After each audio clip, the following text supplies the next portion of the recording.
તો જે લોકો એમ માને છે કે વરસાદ ગયો, પણ ગયો નથી, હજુ પણ આવી રહ્યો છે વરસાદ। જી હા, આગાહીકાર પરેશ ગોસ્વામીજી આગાહી કરી છે, ખૂબ જ મહત્વપૂર્ણ આગાહી કરી છે। શું આગાહી કરી છે? ઓગસ્ટ મહિનામાં ખૂબ જ સારા વરસાદની આગાહી કરાઈ છે। પરેશ ગોસ્વામી વરસાદને લઈને આગાહી કરે છે 17-18મી ઓગસ્ટ સુધી રાજ્યમાં હાલાકી વરસાદ નહીં પડે, પણ 17 થી 21 ઓગસ્ટ સુધી અમુક ભાગોમાં મધ્યમ વરસાદ પડશે। 1 થી 3 ઇંચ સુધી આ વરસાદ વરસી શકે છે। તો વરસાદ હજુ આવી શકે છે। 22 થી 30 ઓગસ્ટ સુધી બંગાળની ખાડીમાં બનશે લો પ્રેશર।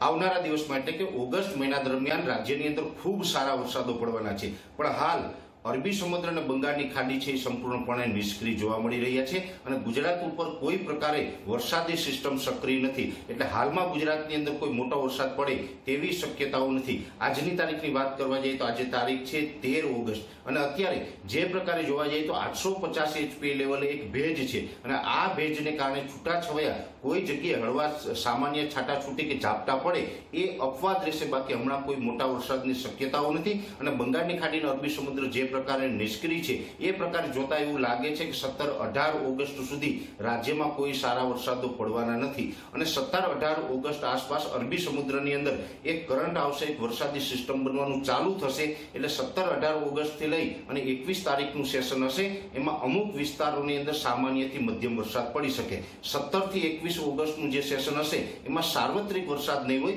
પણ રાજ્યના ઘણા બધા જિલ્લાઓને એ વરસાદનો લાભ મળશે જે સામાન્યથી મધ્યમ વરસાદ હશે, એટલે કે 1 થી લઈને 3 ઇંચ સુધીના વરસાદો પડી શકશે। અને ખાસ કરીને 22 ઓગસ્ટથી લઈને 30 ઓગસ્ટનું સેશન હશે, એટલે કે ઓગસ્ટ મહિનાના જે છેલ્લું અઠવાડિયું હશે 2024ના ઓગસ્ટ મહિનાના છેલ્લા અઠવાડિયાની અંદર અરબ સાગર પણ સક્રિય થશે અને બંગાળની ખાડીમાં એક લો પ્રેશર બને અને અરબી સમુદ્રમાં એક અપર એર સાયક્લોનિક સર્ક્યુલેશન બને। આ સંપૂર્ણ હવામાનની જે ઉથલપથલ થવાની છે અથવા તો જે વરસાદી સિસ્ટમો સક્રિય થવાની છે એને કારણે 22 ઓગસ્ટ 2024થી લઈ અને 30 ઓગસ્ટ 2024 દરમિયાન રાજ્યની અંદર ભારેથી અતિ ભારે વરસાદ પણ જોવા મળશે।